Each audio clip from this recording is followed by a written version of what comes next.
Okay, welcome to the afternoon session of Spotlight Talks. We're going to start with Bilal Piot, talking about difference of convex functions programming for reinforcement learning.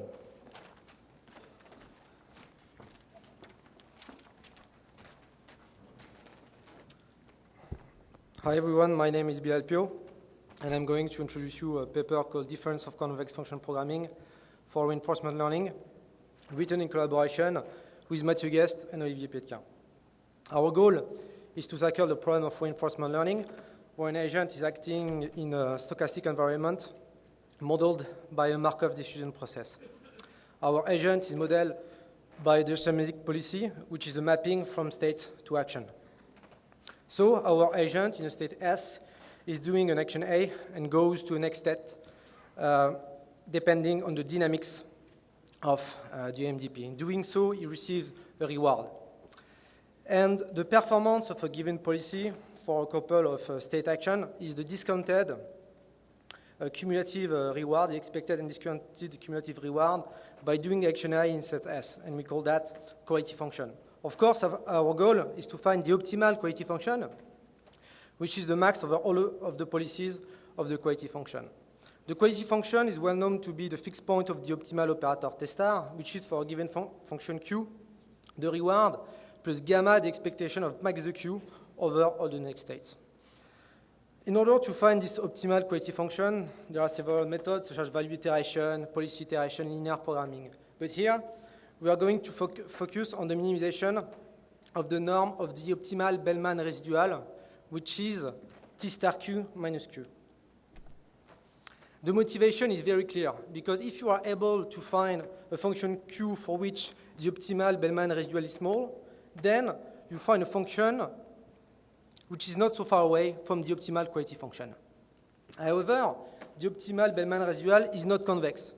But, and this is the main contribution of our paper, it is a difference of convex function, which means that it can be written as J minus H, where J and H are convex function.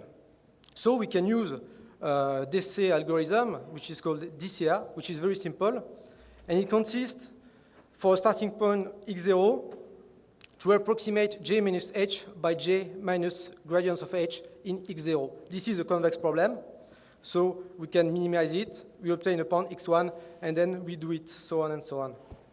Doing so, we are able to avoid, as you can see, some local minima. So do not hesitate to come at our poster, number 69, and the presentation can be done either in English or in French. Thank you very much.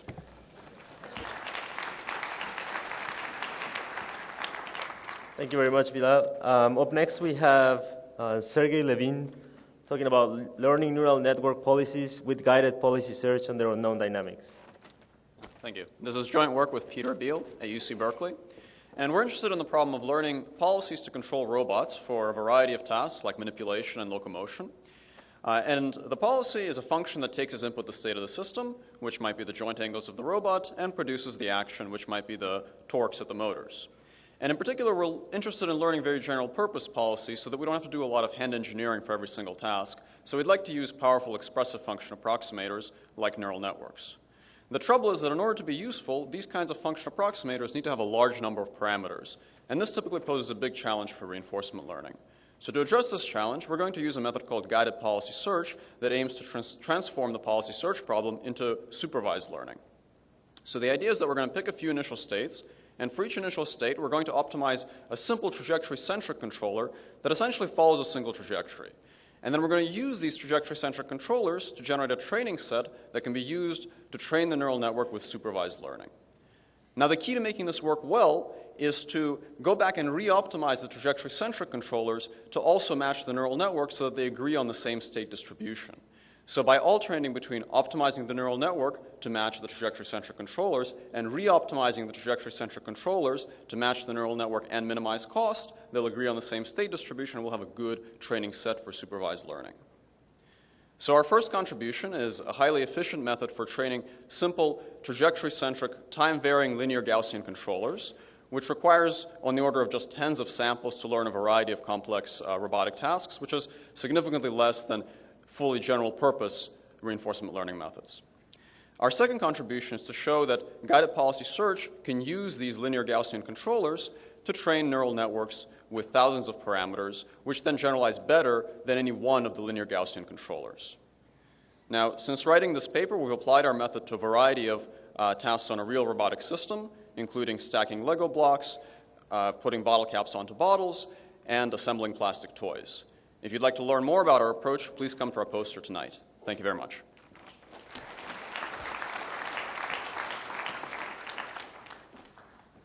Please help me welcome Ian Osband talking about NearOptimal reinforcement learning in factor MDPs. Hello, everyone. I'm here to talk about work I did with my advisor, Benjamin Van Rooy, at Stanford University. So let's start with the problem we're trying to solve, reinforcement learning. We imagine an agent taking actions in an unknown environment to maximize the cumulative rewards through time. Now, we want to design algorithms which the agent can use to perform as well as possible, as quickly as possible. This is a statistical estimation mixed with a control problem. And there's a real trade-off here, that you need to be able to estimate well from data, but also make good decisions given your data. And you want to balance learning more stuff about the environment, which you don't know, that's called exploration, with trying to perform as well as possible given what you do know, that's called exploitation. We're going to evaluate how well an algorithm does at this in terms of the regret, how much worse it is than the unknown optimal policy. And you can say that if regret is sublinear in T, in the long run, you'll learn the optimal policy. But in the long run, we're all dead. So you want to say something now, something you can use.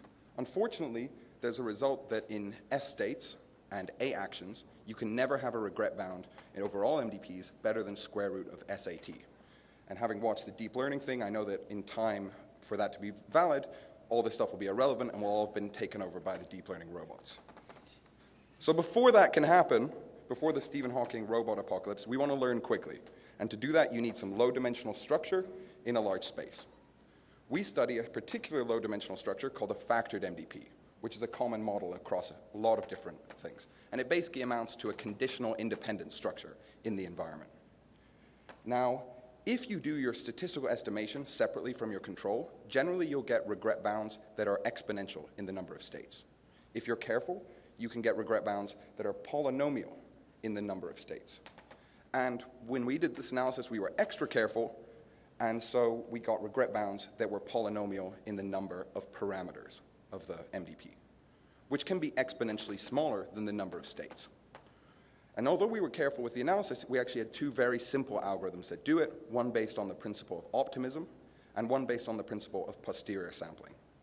These regret bounds scale with the parameters, not the number of states. So they might actually be useful in practice. And really, you can't do too much better than this because if you have k independent sections of an MDP, you're going to have regret bounds that scale linearly in the number of different moving parts. So come by the poster, talk to me about it, and thanks a lot.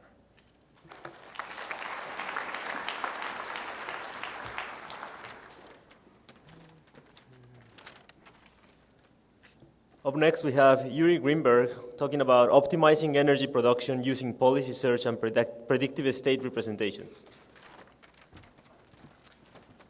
Thank you. Hi, this is a joint work with Doina Precup and Michel Gendreau. So we consider the control problem of a hydroelectric power plant managed by Hydro-Quebec. The plant consists of 4 different sites located on a cascade. And the fundamental objective here is just to maximize average annual power production. But we also want to make sure that we satisfy a certain number of ecological constraints because those constraints matter for the fish habitat in the area nearby. So what are the constraints? The first constraint is the first constraint requires some minimal amount of water flowing at one of the locations. The second constraint requires some minimum amount of water being present in one of the reservoirs. And finally, there is a requirement to have the flow stable over several consecutive time steps at yet another location. The problem that we have is continuous state and action has continuous state and action spaces. It has multiple decision variables, one per the reservoir. And the source of uncertainty is the amount of water flowing from the ground into those reservoirs. As you can see from the plot on the right, there is quite a lot of inter- and intra-annual variability. So to address this problem, we propose to use direct policy search technique coupled with predictive state representations, or in short PSRs, that handle the uncertainty.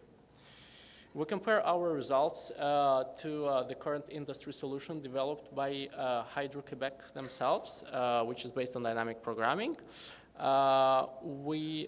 So our solution happens to be superior both in terms of the average amount of power it produces, as well as how well it satisfies the constraint. So basically, our solution makes both the stakeholders and the fish happier. But this is not the whole story yet. It also is the case that the solution obtained from the policy search is qualitatively more appealing, and it is easier to interpret. So all of this means that it will likely be implemented in real. So in conclusion, what we learned is that it is easy to incorporate various kinds of domain knowledge into the policy search framework. We also learned that PSRs can provide very useful features, predictive features for the policy. So as a result, you can have a fairly simple search algorithms which find competitive policies, and due to their simplicity, they are relatively easy to scale. Thank you. Hope to see you in the poster session.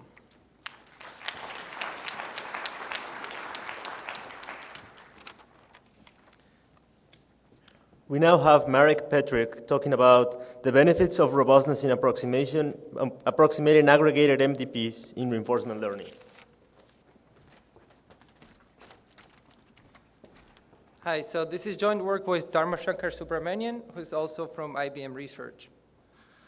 So what we show is how reinforcement learning can benefit from using robust optimization. In particular, our goal is to solve large MDPs using state aggregation. So in state aggregation, multiple individual states are combined into aggregate states in order to reduce their number and make the problems tractable. The actual aggregate states are computed, rather the behavior is computed as some kind of a weighted average of the individual states. It turns out that choosing the right weights makes a big impact on the solution quality. But unfortunately, in practice, it's usually impossible to determine ahead of time what these good weights are.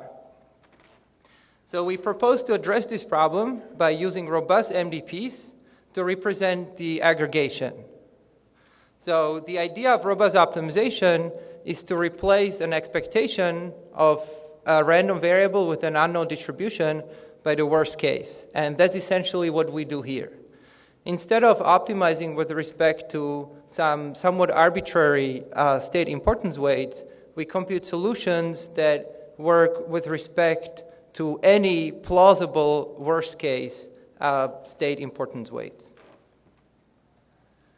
In terms of the results, we can show improvements both theoretically and experimentally.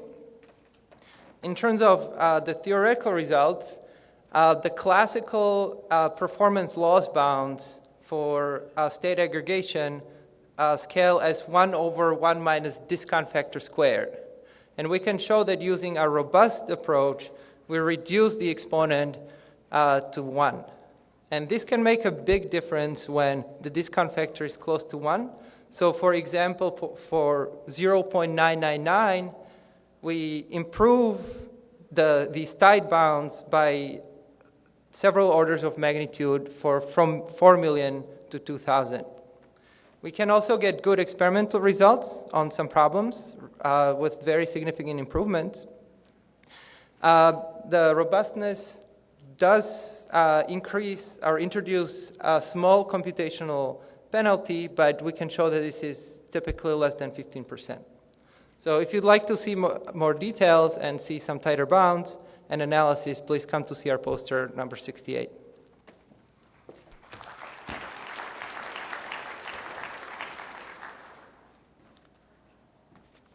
Finally, we conclude this session with Maximilian Nickel talking about reducing the rank in relational factorization models by including observable patterns. Hi, this is joint work with Jiang and Tresp. So I'm a bit of outlier in this session because I'm going to talk to you about how great it is to learn from knowledge graphs. And so I think it's really exciting that we now have these kind of large knowledge graphs like Yargo, DBpedia, Freebase, where you have a lot of semantically structured information that you can interpret by machines. And what we want to do is to learn from these knowledge graphs. And one way that works really well are tensor factorization. So we create an adjacency tensor of an entire knowledge graph, factorize this tensor, and then can do all sorts of things like link prediction, entity resolution, and so on via this factorization. And what's nice is you really get state-of-the-art results with this approach, and it's highly scalable so that you can, in the data size at least, so that you can handle knowledge graphs that have millions of entities, billions of non-facts. But there's one problem, that current algorithms, they do not scale well when you need a large number of latent components to express the data. So a natural question that you want to ask is, how many latent variables do we need to express certain relations? Or put otherwise, when do there exist low-rank models for multi-relational data? So one of our contributions is to actually give bounds on this, on TensorRank, based on properties of the relational data, in particular the declick partitioning number and the number of strongly connected components of the relational data that you have. So this is the theoretical part, but we have also a practical contribution in saying, okay, what can you do when these low-ranked models do not scale enough? And what we propose is basically an additive model that tries to combine the strength of latent variable models and observable pattern models like common neighbors, Katz index, or even something like horn clauses and rules in a single model to join them jointly that they can influence each other and support each other. And what we get is, with this approach, are really improved predictive performance compared to pure latent or observable models on a number of benchmark data sets, and also much better runtime and memory requirements in the algorithm. So this is poster 25, and I'm happy to explain everything in more detail there. Thank you.